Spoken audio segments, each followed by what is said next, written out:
자, 우리가 그 공연장 큰 우퍼 스피커 있잖아요. 한 30cm, 뭐 20cm짜리가 막 여러 개 이렇게 쌓여져 있는 이런 우퍼 스피커 앞에 있으면은 귀는 잘 못 느끼는데 가슴을 마치 치듯이 쿵쿵하고 와닿는 이런 느낌을 받게 돼요. 리듬에 따라서.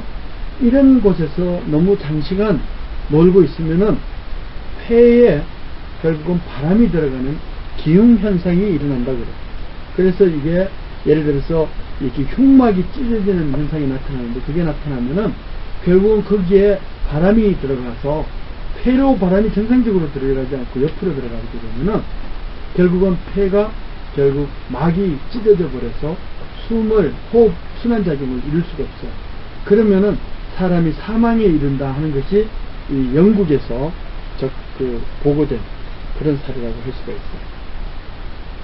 또 이렇게 큰 에너지를 갖는 이런 저주파가 오랫동안 쓰이게 되면은 결국은 폐뿐만 아니고 여러 가지 촉금이나 이렇게 자극을 주는 거죠. 근데 한편으로 영화관 같은 데서도 들어가 보면 알지만 조그만 한 100평 정도 되는 이런 영화관에 이런 우퍼 스피커가 이렇게 한 40개 정도 붙어 있어요.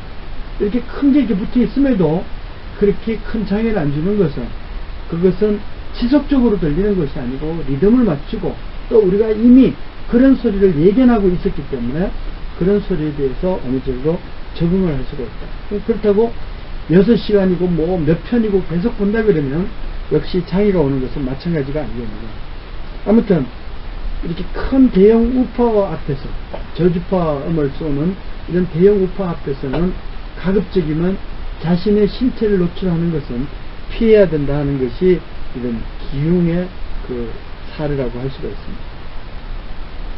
근데 또 이런 저주파음은 아무리 막 시끄럽고 주변이 소음 속에 있더라도 멀리서 있는 선수들한테 우리가 응원을 해줄 때는 상당히 도움을 주는 이런 소리라고 할 수가 있어요. 이런 도움을 주는 소리, 그런 것 중에 하나가 북소리라고 할 수가 있는데요. 북의 주파수를 딱 측정을 해보니까 대부분의 소리가 100Hz 이하의 소리 성분이 대부분이 되는 거죠.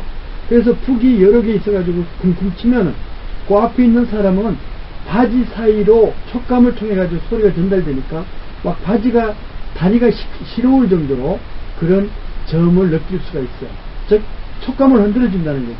그러니까 주변에 아무리 시끄러워도 북소리의 어떤 리듬감은 즉 앉아있는 모든 사람한테 혼연일치가 될 수 있는 그런 동조감을 느끼게 하고, 또 멀리서 들리는 그런 선수들한테도 즉 피부라든가 이런 데 자극을 해서 리듬감을 전달해 줄 수 있다. 그런 구체적인 예를 이 비디오를 통해 가지고 잠시 살펴보도록 하겠습니다. 네, 오늘 3주차 강의 어떻게 들으셨습니까? 소리라는 것은 사람한테 오감을 통해서 외부의 어떤 상황을 파악할 수 있게 해주는데요.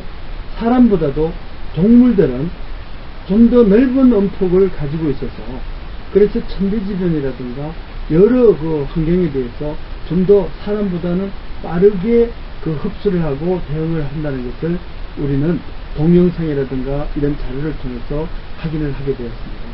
그래서 이런 소리가 결국은 생활 주변에서 이렇게 펼쳐 있기 때문에 그런 생활 주변에 들리는 소리를 하나하나 꼼꼼히 따져보고 이것을 분석 규명하는 것이 결국은 우리가 이 소리 탐험을 실생활을 통해서 이렇게 밝혀나간다. 즉 실험을 통해서 경험을 하게 된다. 탐험을 하게 된다. 이런 것으로 이야기를 할 수 있겠습니다. 오늘 수고 많으셨습니다. 감사합니다.